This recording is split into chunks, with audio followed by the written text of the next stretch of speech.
Yo, what's going on, guys? Lord here. Season 8 is here, and obviously with the new season we get a new battle pass. Now the battle pass works the same as last season, so it's nothing different, but the battle pass is different, which is pretty cool. The first skin you unlock is a really cool skin, and I'm assuming it's the skin most people are going to use this season, and it's the skin I'm going to be using this season because, let's be honest, it's really cool. And rather than that, there's other skins in the battle pass that are really cool as well, but I'll let you check that out by yourself. Some other things that are back and also new: punch cards are back, so if you missed the punch cards, well, they're back, so you don't need to miss them no more. There's a new thing called paint a tuna fish, and it's basically this season's chimera. And the way it works is you find the paint jars pretty much scattered throughout the map, and then you have to collect ink style points either from cosmic chests or normal chests. Then you unlock the ink sack or the ink thing from the bottom, and then you have a different style for your tuna fish. This is way better than the chimera, and it's definitely something I'm probably going to grind, unlike the chimera. Now let's get on to the map changes. So as you guys know, the mothership exploded in the end of season event last season, or yesterday, and with that there's a bunch of pieces of the mothership that's scattered throughout the map. And all these crash spots are pretty much the same. Some are smaller, some are bigger, but all these crash spots have floor loot and chests that are scattered throughout it. There's also these little Kevin the Cube things that you can consume, which give you the shadow bomb, shadow rock. I forgot what the effect was called, but you basically get that effect through these Kevin the Cube things, and it's something we're familiar with, so I don't really need to explain it to you much, but it is pretty cool. Something we're also familiar with is these streams. Back in chapter 1 season 9 we had these streams by the mall,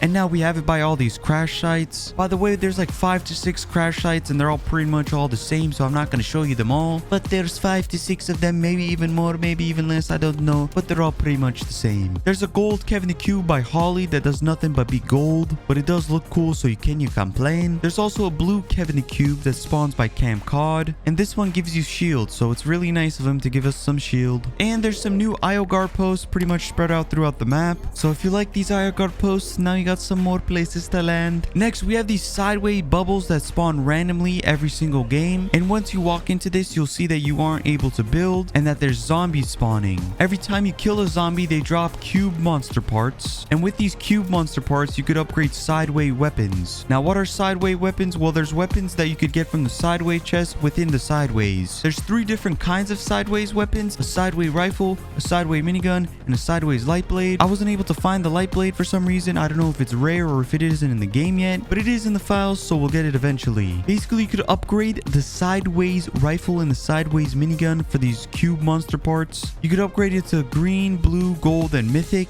and they aren't really OP. They're more for killing the zombies within the sideways. There's also a new fish called the shadow flopper, and it's just the Kevin the Cube effect, but in a flopper form. I'm not gonna really show you it because it's pretty easy, and I wasn't able to find it, and I don't really want to go get footage for it, but you know how to use your brain, and you could put 2 and 2 together. Crafting weapons have now changed this season as well. You can now craft a charged shotgun, a rapid fire SMG, a sniper rifle, which is the full auto, the hunting rifle, and the bolt sniper rifle, and a suppressed AR. So the crafting has definitely expanded a lot this season, and honestly it's going to make it very interesting in the loot pool and what people are going to be carrying. Like, I don't know if I'm going to be carrying a blue charge or a blue pump. Like, I love the charge. I know a lot of people don't like it, but I got used to it right as they took it away, so I don't know what I'm going to use. But at least we still upgrade with the nuts. I love me a good nut. Now here are some of the things that got vaulted and unvaulted. Tags have been vaulted. The silenced SMG has been vaulted. Bursts and AKs have been unvaulted. Lever actions have been unvaulted. Harpoons have been unvaulted, and deagles have been unvaulted. Now I know the lever action was in the game already, but you had to craft it,